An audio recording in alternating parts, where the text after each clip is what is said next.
तर उमेदवारी एका पक्षाची आणि प्रचार दुसऱ्याच पक्षाचा असं एखादा उमेदवार करत असेल तर त्याला तुम्ही काय म्हणाल? पिंपरी चिंचवडमध्ये असाच एक प्रकार समोर आलाय। राष्ट्रवादीच्या एका उमेदवारानं आपला प्रचार करता करता इतर 3 ठिकाणी मात्र भाजपच्या उमेदवारांचा प्रचार केल्याचा आरोप पराभूत उमेदवारानं केला। या प्रचाराची एक व्हिडिओ क्लिप देखील समोर आली आणि पिंपरीच्या राजकारणामध्ये एकच चर्चा सुरू झाली। या क्रॉस कॅम्पेनचा नेमका परिणाम काय झाला आणि त्यामुळे पिंपरी चिंचवडच्या मतांचं गणित कसं बदललं याचा आढावा घेणारा राजकीय शोलेचा हा खास रिपोर्ट। जे महिला उपमंडळ जे आहे तर त्याच्यासाठी फक्त घड्याळाला मतदान करा। 3 तुमच्या तुम्ही कमाल करा, एकच घड्याळ। ऐकलत, पिंपरी चिंचवडमधील राष्ट्रवादीच्या प्रभाग 32 मधील उज्ज्वला ढोरेंनी थेट भाजपचा प्रचार कसा केला ते? 1 मत स्वतःसाठी आणि 3 मतं कमळाला द्या असं म्हणत क्रॉस कॅम्पेनिंगचा फॉर्म्युला त्यांनी अनुभवला। आणि हे घडलंय कुठे? तर जिथं अजित पवार ठाण मांडून होते त्या पिंपरी चिंचवडमध्ये। राष्ट्रवादी काँग्रेसचा बालेकिल्ला पुन्हा काबीज करण्याचा हेतू बाळगून अजितदादा आखाड्यात उतरले होते, मात्र त्यांचेच उमेदवार दगाबाज निघाल्याचा आरोप होतोय। आणि हा आरोप करतायत या क्रॉस कॅम्पेनचा फटका बसलेले आणि केवळ 290 मतांनी पराभूत झालेले राष्ट्रवादीचे उमेदवार अतुल शितोळे। बरोबरच्या सहकाऱ्यांनी असा दगाफटका केला म्हणून आम्हाला घरी बसावं लागलं। याचा आम्हाला अत्यंत खेद वाटतो। आणि सगळ्यात महत्त्वाचं की त्या ओरिजिनल राष्ट्रवादीच्या नाही आहेत, ते जे म्हणतात की त्यांच्या जिव्हारी लागायचं। अहो, राष्ट्रवादीचा उमेदवार निवडून येणं आम्हाला काय जिव्हारीचं लागतं? उलट आम्हाला तर आनंददायी गोष्ट आहे की आमची एक भगिनी निवडून आली। ते चुकीच्या पद्धतीने बोलतात। मी ओरिजिनल राष्ट्रवादीचा आहे, त्या शिवसेनेतनं इकडे आलेलं आहे, त्यांनी पक्ष बदलून इकडे आलेले आहे, त्या शिवसेनेच्या नाही झाल्या, इथल्या काय झाल्या।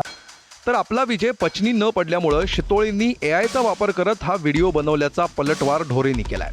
शिवाय शितोळेंच्या परफॉर्मन्सवरही त्यांनी प्रश्नचिन्ह उपस्थित केलंय। एवढा मोठा माझा विजय झालेला त्यांना हा पचनी जात नाही आहे। मेन आमच्या भागामधून त्यांना जे मी वोटिंग केले, माझ्या भागामधून ते पूर्ण लीडला आहेत। त्यांच्या भागामधून ते मधुबनपासून ते ममतानगरपर्यंत त्यांनी स्वतःचा लीड घ्यायला हवा होता, पण ज्या ठिकाणी मी त्यांना लीड दिला आहे त्या ठिकाणी मी त्यांना कुठेही कमी पडलेली नाही।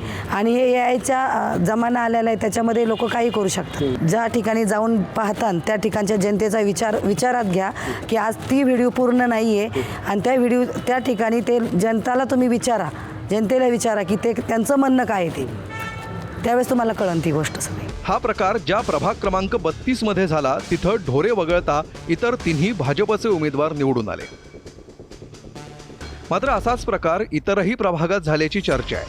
कोणकोणत्या प्रभागात क्रॉस कॅम्पेन झालं पहा।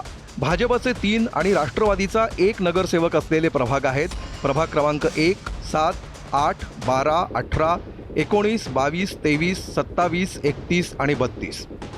राष्ट्रवादीचे 3 आणि भाजपचा 1 नगरसेवक निवडून आलेले प्रभाग आहेत प्रभाग क्रमांक 1, 14 आणि 30। भाजपचे 2 आणि राष्ट्रवादीचे 2 नगरसेवक असलेले प्रभाग आहेत प्रभाग क्रमांक 17। तर भाजपचे 3 आणि शिवसेनेचा 1 नगरसेवक असलेला प्रभाग आहे प्रभाग क्रमांक 13। तर शिवसेनेचे 3 आणि भाजपचा 1 नगरसेवक असलेला प्रभाग आहे प्रभाग क्रमांक 16। त्यामुळे जवळपास निम्म्या शहरात क्रॉस कॅम्पेन झालं की काय अशी चर्चा या आकडेवारीमुळे सुरू झाली आहे। याचाच भाजपला मोठा फायदा झाल्याचं चित्र असून राष्ट्रवादीला मोठा धक्का बसलाय। काही पिंपरी चिंचवडमध्ये क्रॉस वोटिंगचं म्हणजे हे सगळं प्रकरण समोर आलेलं। उज्ज्वला गौड आहेत, आत्ताचा व्हिडिओ आहे त्यांचा, आणि ते सगळे प्रचारादरम्यान सांगताना दिसतात की 3 कमळ द्या आणि 1 घड्याळ द्या, अशा पद्धतीचा व्हिडिओ ABP माझ्याकडे आहे आता। आणि अशा पद्धतीने क्रॉस वोटिंग तुमचेच उमेदवार म्हणजे प्रचारात करताना दिसत आहेत, त्यांच्यावर काय म्हणजे काय कारवाई करावी? दादा निश्चितपणाने याची दखल घेतील।